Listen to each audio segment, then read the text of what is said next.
So why does the Japanese government care about a video game? Because it's just a video game, bro. Like, why do you care? It's just a video game. And the answer is that it's not just a video game. You got an army of prestigious journalists, authoritative sources, like YouTube likes to call them. You got Wikipedia.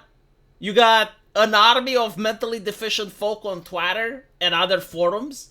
You got individuals from the gaming industry and the entertainment industry, and they're all joining forces in order to push a narrative which seems to contradict what the Japanese government is trying to teach its kids. This is actually what the politician says. He says that while the government has not taken action yet, they are waiting for the final release of the game to decide, and there is a mounting pressure in Japan to address the issue with Ubisoft portraying false information to Japanese children. Like a big oof, right? So it's not about the video game per se, but it's the fact that you have an army of influential people from the West that are claiming that the video game has historical fact based on it. And this is not just an opinion. Like, it's not just some people that are saying, oh, well, we think that this is the way, let's discuss it. No, there is no debate. It's just like authoritative sources, Wikipedia that will ban anyone that disagree.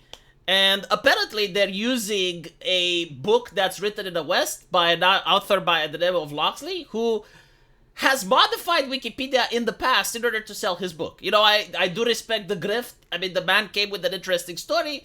He tinkered with the information in order to give the story more credits than it already had. But now he noticed that shit is hitting the fan, so he's like deleting all of his social media. He's like, okay, you know, I'm out. I didn't expect that this would be that serious. I didn't think that this will turn into an actual international incident. So he's admitting that, no, like, the book that he wrote is fictional, and apparently Japan itself is discrediting the historian Thomas Loxley, and letters are being sent with questions to the Japanese Ministry of Education. Right? So it's turning into a big thing. But the wonder is why. Why do they care so much? Right? Like, what does it matter if a Japanese person was white or black? It's like, who cares? Well, the answer is they're looking at what's happening to the West. They're looking at what's happening to America. They're looking at what's happening to Britain. I actually listened to some of the speeches that certain Japanese politicians said, especially to Joe Biden, when he was like, oh, Japan is filled with racism and whatnot. And they noticed that the West is part of a self-flagellating culture where they are hating their ancestors. And if you look at Japanese culture, it's all about worshiping the ancestors. Not loving, worshiping. Like, it's part of their culture to worship the ancestor, to respect the elderly. And they look at the West with what I assume is disgust, because of the culture where you assume that everything that your ancestors have done must be evil. It's not that your ancestors were, no, they were evil. Your country is evil. It's systemically racist. Your ancestors were systemically like, everything that they did was evil and oppressive. There's nothing good. You gotta tear it all down, right? So they're looking at how this culture was promoted. Like what exactly was the vehicle? What was the vector to get people in a country to think this way? And the answer is the academia, Wikipedia, like websites with authoritative names, and also entertainment. Movies, video games, and the like. So why should they tolerate this shit? They're going to nip it in the bud. I'm pretty sure that this shit is going to find its ways into Japan through other avenues, but in this particular situation, they want out of it. They're going to be exactly like Egypt was when Netflix tried to pull this shit with Cleopatra. It's 2024, like, people have seen what's happening in the West. They have analyzed it. They have their own social scientists. They see how this culture is being propagated. And they're not going to say, oh, it's just a video game. Oh, it's just a TV show. It's just a documentary. No. It is part of a culture that's trying to dominate other parts of the world. And they want none of it. Again, especially from a country that worships its ancestors. I can't stress this enough how important it is. And the idea of hating your own roots and heritage. Imagine running a company like that. Imagine if Microsoft would tell its employees about how greedy Microsoft was in the past and what an evil company and how bad their founder was. How do you think that employees would work at such a company? Do you think they would do a good job? Right? Like imagine if the company Hugo Boss would constantly lecture its employees about how they worked with the Nazis in the past, or Coca-Cola would talk about how Fanta came into being. This is pretty much what they're doing in the West. They're doing it in schools, they're doing it through entertainment, they're doing it through the journalists, they're doing it through Wikipedia, they're doing it through all these things. It's like, yeah, everything your ancestors did was evil, you got privilege now, and you gotta suck it.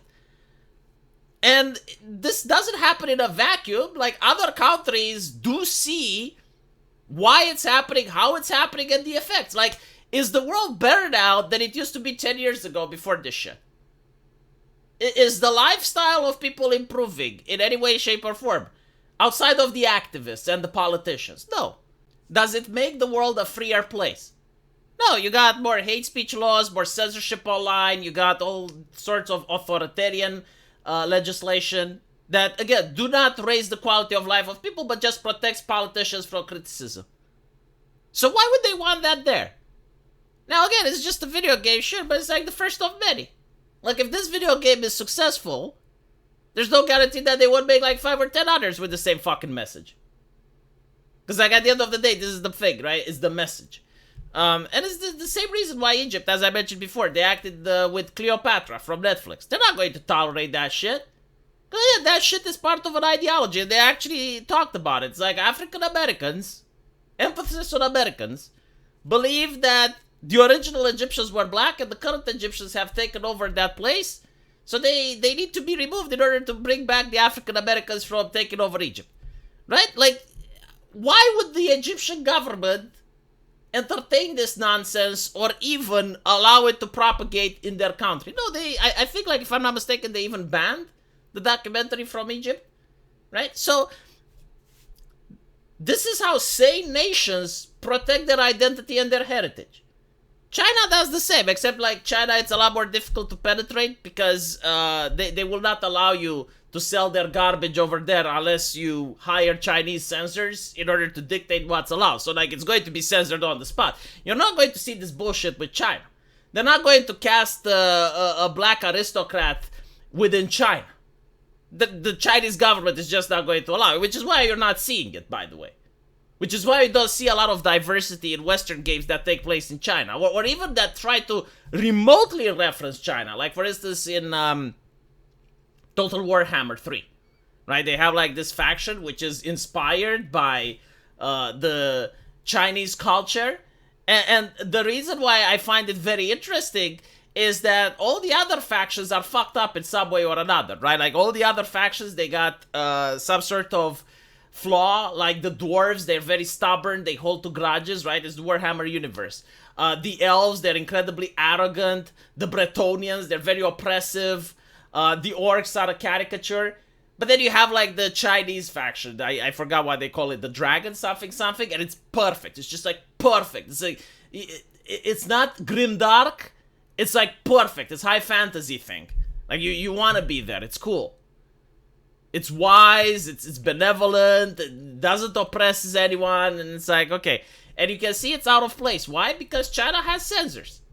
You want to sell your game into China? Well, they're going to come and they're going to censor shit. And notice how the journalists do not talk shit about China. Notice how Polygon doesn't talk shit about China. Notice how Kotaku does. But they're very upset about Japan. Why? Because if you try to be a free society and you try to have principles, they do not respect you. They absolutely do not respect you. They respect strength, and they respect authoritarianism. So that's why they respect the Middle East, and they don't talk shit about the Middle East. That's why they respect China, and they don't talk shit about China, but they don't respect Japan. Well, now they probably will. If Japan actually causes an international incident over this shit, probably not. Would be funny, though, if Japan and Canada stop having, like, diplomatic relationships because of a video game.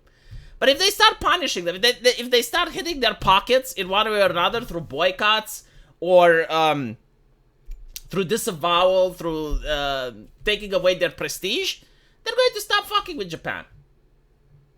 And hopefully that's for the best. You know, I do respect countries that respect themselves. It's very difficult to respect a country that doesn't respect itself. It's kind of like humans, you know? Like, if you're not going to respect yourself, other people won't respect you either. But let me know what you guys think, and as usual, I will see you in the comment section.